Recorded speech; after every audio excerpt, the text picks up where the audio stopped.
another Garage Time with Goody. And today's video is going to be learning experience video.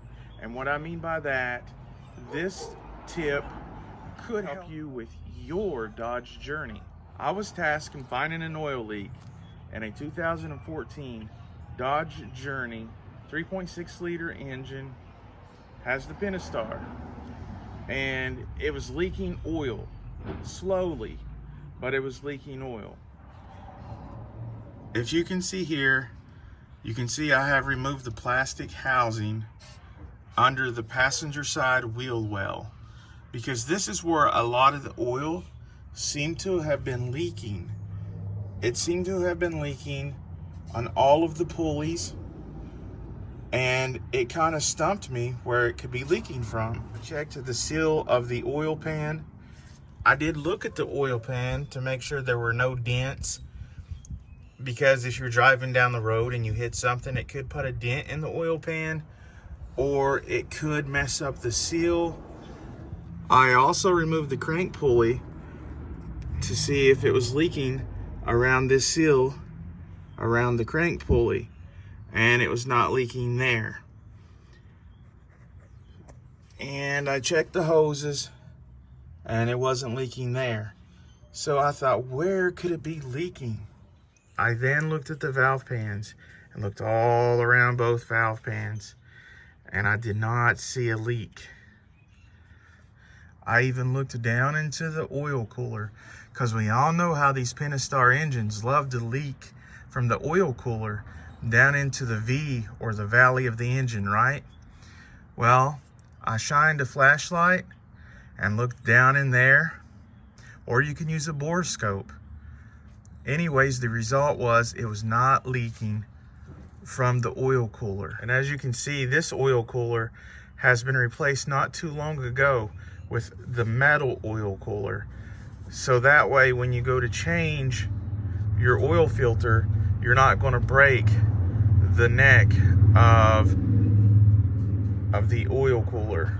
And usually when there's an oil leak from the oil cooler, there's a V underneath this intake manifold, and it shoots over to the right and goes under the driver's side of the car. And this leak was in fact on the passenger side. And weirdly, I was trying to follow where the leak could be coming from.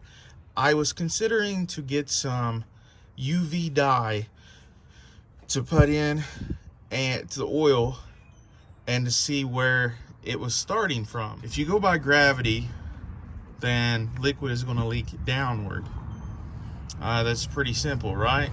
But in this situation, the oil was leaking onto the serpentine belt and onto the pulleys, and it was shooting up into the back of the firewall and up to the top of the engine. And it was also shooting up this way to the front of the bumper and into the alternator. So I was pretty stumped. But finally, after I looked and I saw some oil come out, I just looked at the right time, and bingo. If you can see right in there, that is where an actuator solenoid was that I've pulled out of there. You see the rubber gasket that goes into the valve pan of the actuator solenoid? It was dry rotted, and it was ripped and pinched and just hanging there, cut in two, and oil was leaking out of it.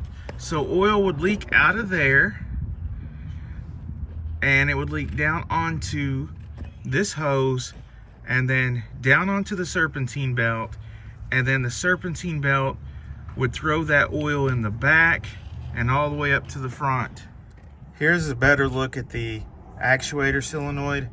The one in the back had the gasket that was just hanging out of it, and oil was leaking out of it down onto the serpentine belt and it was going around and just slinging the oil everywhere. So it took me a couple of hours to find where the leak was coming from, but I did, and I took the actuator off, and then I went to the dealership to get another gasket. As you can see, if you look at this gasket, it was ripped in two, and it was hanging out of the actuator like this, and oil was dripping down. And you can also see where it was kind of pinched right here. It was pinched off, and yeah, and right here is also another place where it was cut. So this little gasket caused a lot of problems in the end. Anyways, at the local dealership, I went and got another gasket. Almost looks like a rubber band, but it's not. It costs $13.95. If you've checked the crankcase pulley, if you've checked the valve pan covers, and those gaskets are good, and if you've checked the oil cooler in your Dodge Journey, the main ingredient and the last place you may look is where these actuators bolt onto the side of the valve pan. They'll take 3 Torx bolts, and it could be leaking because this gasket has failed. In my particular Dodge Journey, there are 4 of these actuators in the 3.6 liter engine. Make sure that this little $13 gasket doesn't give you $1,000 worth of headaches, my friends. And that has been an informational video by Mr. Goody.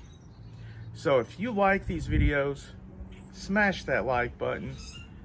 Leave a comment in the comment section below. And until next time, I'll see you later.